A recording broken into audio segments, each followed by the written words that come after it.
What does this forceful letter mean from Cipollone? What does it signal us about the road ahead? I think it was brilliant that he quoted Nadler for another reason. What he wrote is traditional American liberalism. When I was a young person, liberal conservative, liberals believe that you have to defend civil rights even for your enemies. You have to defend civil rights for the Nazis and for the communists, and because if they're denied civil rights, everyone will be. All of a sudden, this Congress has run roughshod over the right to call witnesses, the right to confront the witnesses against you, the right of counsel. I mean, they're threatening to imprison Attorney General Barr and to impeach me. Well, that's his government lawyer and his private lawyer. They want all my attorney-client documents. I've never seen a subpoena like this. We're going to get to the attorney-client privilege issue in a moment. Joe diGenova, the House's failure to provide, this from Cipollone's letter, provide co-equal subpoena power in this case ensures that any inquiry will be nothing more than a one-sided effort by House Democrats to gather information favorable to their views and to selectively release it only as they determine. You warned about this. The drip, drip, drip of the leaks coming out of the Democrat offices. They're conspiring with, of course, the whistleblower. We'll get into that in a moment. But what about this? Well, what you're seeing is regicide. This is regicide by another name, fake impeachment. The Democrats in the House want to destroy the president. They don't want to preserve the republic. There's nothing honorable about what is happening. This is a despicable abuse of constitutional power. If they had on the floor a vote to establish an impeachment inquiry, that would give the Republicans subpoena power. But the Democrats aren't doing that. They want to deny them subpoena power. So what do we get?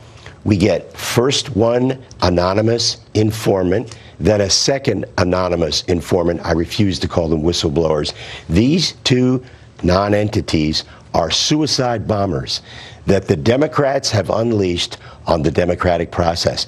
They actually think that the American people are going to accept having people testify secretly without anyone knowing who they are, where they worked, what their party affiliation was, who they conspired with. It's pretty obvious that this first suicide bomber who sent that complaint to the Inspector General was a paid Democratic operative of the Democratic Party. You mean political suicide bomber, obviously, yes. Before we start getting people messages. Oh, he really meant suicide. Get a sense of humor, okay? If you still think that, then you really should. You watch another show where we have to spell it all out for you. All right, Rudy Giuliani, this is critical, though. So if you are being set up, as this president is in this situation, you have no right to know who is making these accusations. They say in response, well, this isn't a judicial process. Impeachment is a political process. Then they complain about Cipollone's letter saying, oh, this was just a political letter. Well, that's what they're doing, is a political letter. He had quite a few citations in there. Pat cited actually a very eminent constitutional scholar for why due process is necessary to an impeachment proceeding. Otherwise, it's unconstitutional. Jerry Nadler. Of course, due process is necessary. Fairness, basic fairness. Let's call it basic fairness. The American people, when they think about this, are going to be totally outraged. They actually want to impeach him on the testimony of hidden witnesses who will be behind a curtain. We won't know who they are. I went back to read two books about the Salem witch trials, and they required. You do that in your spare time? Yeah, of Rudy? course. I just drove through Salem. Oh, okay. They required witnesses to face the witch, and some witches were acquitted. It's ridiculous. You got to go back before the Magna Carta. The only place I can think of where we had trials like this is in the Soviet Union.